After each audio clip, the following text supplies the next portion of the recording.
Hello साथीहरु नमस्ते, स्वागत छ मेरो च्यानल मिस्टर मिथलेशमा।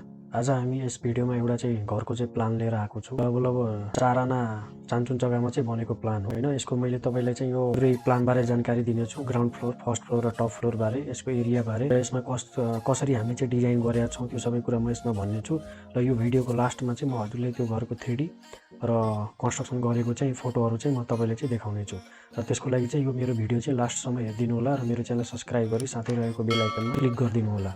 र हजुरहरुले पनि आफ्नो घरको प्लान बनाउनु पर्ने छ, नक्सा बनाउनु पर्ने छ अथवा पास गराउनु छ भने हामीले चाहिँ सम्पर्क गर्न सक्नुहुन्छ। हामीले चाहिँ नक्सा सक्सा बनाएर सबै पास गरेर कन्स्ट्रक्सन पनि गर्ने काम चाहिँ गर्ने गर्छौं। त्यसको लागि चाहिँ तल दिएको डिस्क्रिप्सनमा रहेको नम्बरमा चाहिँ कल गर्नु होला। यसमा हामीले चाहिँ ल्यान्ड एरिया चाहिँ 1636.11 स्क्वायर फिट रहेको छ। तपाईको 4 आना 3 पैसामा बनेको चाहिँ यो चाहिँ घर हो। अब यसको लम्बाइको कुरा गर्नु पर्दाखेरि हाम्रो चाहिँ 41 फिट 6 इन्ची रहेको छ जग्गाको लम्बाइ र चौडाइ चाहिँ हाम्रो 35 फिट 3 इन्ची रहेको छ।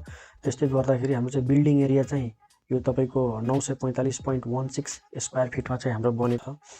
र यो 2.5 तलाको हाम्रो चाहिँ बिल्डिङ रहेको छ र यो डिजाइन टाइप चाहिँ हाम्रो 2 BHK हो। दुईटा बेडरुम, एउटा हल अनि एउटा किचन, टोयलेट बाथरुमको डिजाइनको चाहिँ यो चाहिँ घर रहेको छ। अब यसको नक्साको कुरा गर्नु पर्दा हाम्रो नक्सा चाहिँ यही नै हो।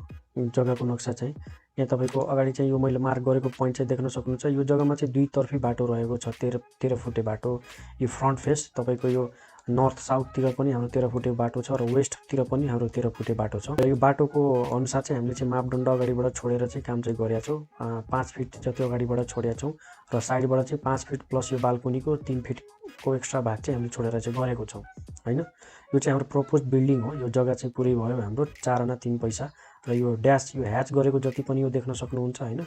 यो चाहिँ हाम्रो बिल्डिङको एरिया भयो र पछाडीपट्टि यतापट्टि देख्न सक्नुहुन्छ। यो दुई साइडतिर हामीले चाहिँ जग्गा चाहिँ चेपेको छौं। जस्तै यो उत्तरतिर र पश्चिमबाट चाहिँ हामीले चाहिँ जग्गा चाहिँ छोड्यौ हैन। तर यो दक्षिणपट्टि र पूर्वपट्टि चाहिँ हामीले चाहिँ केही बिल्डिङको पोर्सन चेपेका छौं। जस्तै यो लाइन देख्न सक्नुहुन्छ। र यता पछाडीपट्टि तपाईको पूर्व अनि तपाईको दक्षिणको कुनामा चाहिँ हामीले चाहिँ एउटा चाहिँ 5 फिट बाइ 10 फिटको चाहिँ एउटा भोइड छोडेका छौं हैन।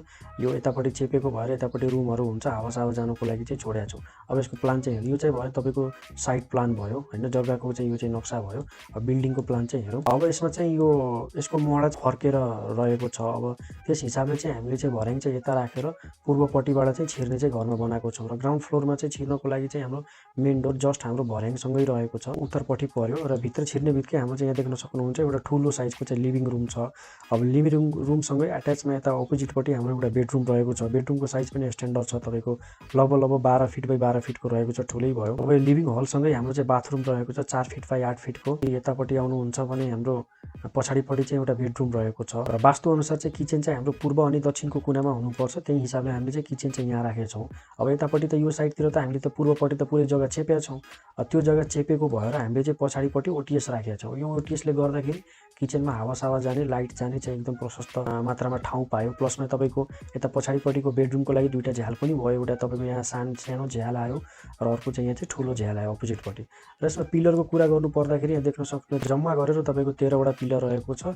तपाईको 12 इन्च बाइ 12 इन्चको चाहिँ पिलर चाहिँ हामीले चाहिँ यहाँ चाहिँ बनाएको छौं। अब यहाँ अगाडिपट्टि कताबाट जाने हो भनेपछि यता अगाडिपट्टि आएर यहाँबाट तपाईको स्टेप देख्न सक्नुहुन्छ। स्टेप चढेर यता हामीले चाहिँ पोच राखेका छौं एउटा बरन्डा टाइपको र यो माथिसम्म तपाईको कन्टिन्यू छ। यो त भयो हाम्रो ग्राउन्ड फ्लोर प्लान। फर्स्ट फ्लोरमा कुरा गर्दा पनि हाम्रो सेम रहेको छ। भर्याङ चढेर हामी माथि आउँछौं। माथि आउँदाखेरि यहाँ तपाईले एउटा बाल्कनी देख्न सक्नुहुन्छ। भर्याङको यतापट्टि जुन हाम्रो खाली ठाउँ छ, यो खाली ठाउँबाट चाहिँ अगाडिपट्टि हामीले चाहिँ एउटा चाहिँ बाल्कनी बनाएको छौं। त्यस्तै हामीले यो मेन डोर छिरेर आउँदाखेरि भित्र एउटा तपाईले ठूलो हल चाहिँ देख्न सक्नुहुन्छ। हलसँगै हाम्रो स्लाइड डोर भएको फुल झ्याल भएको एउटा बाल्कनी छ। अनि यतापट्टि हाम्रो बेडरुम भयो। यहाँ पनि हाम्रो बेडरुम भयो। एउटा चाहिँ कुनामा चाहिँ मास्टर बेडरुम पनि तपाईको वास्तु अनुसार चाहिँ मिलेको छ। र यो ओटीएस पट्टि पनि हामीले चाहिँ सानो बाल्कनी चाहिँ राखेका छौं। यो भयो हाम्रो first floor plan. First floor प्लानमा चाहिँ हामी चाहिँ किचन चाहिँ राखेका छैनौं। किचन चाहिँ हाम्रो टपमा छ। टप फ्लोर प्लान देख्न सक्नुहुन्छ। यहाँ टप फ्लोरमा आउँदाखेरि यहाँ चाहिँ हाम्रो स्लाइड डोर छ एउटा। यो लोवर टेरेसमा जानको लागि यो पुरै लोवर टेरेस हो। यसमा चाहिँ स्लाइड डोर छ। SD1 यहाँ देख्न सक्नुहुन्छ। SD1 भनेको स्लाइड डोर 1 हैन। यहाँबाट चाहिँ जान मिल्यो। मेन डोर छिर्दाखेरि फेरि हाम्रो एउटा हल छ। यहाँ तपाईको किचन र डाइनिङ बनाएको छौं हामीले। किचनसँगै तपाईको किचन स्टोर छ र हलसँगै हाम्रो चाहिँ एउटा बाथरुम रहेको छ। यहाँ यो सानो ठाउँमा पनि एकदम सबै प्लानहरु सबै मिलेको छ। यसमा चिडिक्क परेको नक्सा छ। बाल्कनीहरु पनि हाम्रो प्रशस्त छ। एकदम लाइट साइड छिर्ने हावा जाने ठाउँ चाहिँ एकदम प्रशस्तै रहेको छ। र यसको माथि अब यो चाहिँ भयो लोवर टेरेस। अप्पर टेरेसको कुरा गर्दाखेरि यहाँ चाहिँ हामीले चाहिँ गोलो भरेको राखेर चाहिँ यो पुरै एरिया माथि चाहिँ ट्याङ्की स्याङ्की सबै राखेर चाहिँ हामीले चाहिँ गरिहाल्छ। टप फ्लोरको प्लान चाहिँ तपाईँको 602.50 स्क्वायर फिट रहेको छ। यही हो हाम्रो 2.5 तलाको प्लान भयो। अब यसमा तपाईँले चाहिँ ग्याजाङ गुजुङ देख्नुभयो होला। यस्तो ग्याजाङ गुजुङ त्यो देखेर चाहिँ कन्फ्युज चाहिँ नहुनु होला। हामी यहाँ चाहिँ पुरै कुराहरू प्रष्ट छ, कता डोर छ। यो त भयो हाम्रो प्लान। अब प्लानको कुरा गरिसकेपछि हामी चाहिँ अब कुरा गर्नेछौँ यसको फोटोहरू भए घर चाहिँ यो चाहिँ कस्तो देखिन्छ यो बनाइसकेपछि। यो चाहिँ हामीले नक्सा बनाएर पास गरेर कन्स्ट्रक्सन पनि गरेको छौँ।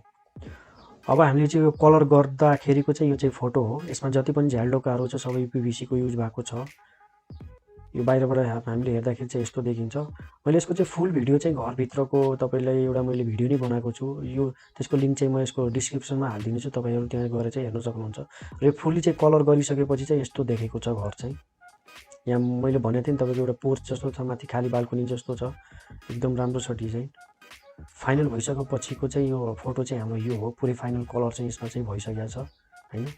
यसमा कलर पनि एकदम लाइट रहेको छ। गेट यसमा तपाईँको गोलो टाइपको रहेको छ, स्लाइड डोर रहेको छ। र तपाईँले चाहिँ यो नक्सा मन परेको छ भने मेरो भिडियोलाई चाहिँ लाइक गरी च्यानललाई सब्स्क्राइब गरिदिनु होला, साथै रहेको बेल आइकनमा क्लिक गरिदिनु होला। र तपाईँले पनि आफ्नो घरको नक्सा बनाउनु पर्यो भने अथवा कन्स्ट्रक्सन गर्नु परेमा हामीले चाहिँ सम्पर्क गर्न सक्नुहुन्छ। यति भन्दै म आजको भिडियोबाट बिदा हुन चाहन्छु। हस्त, नमस्ते, बाई बाई।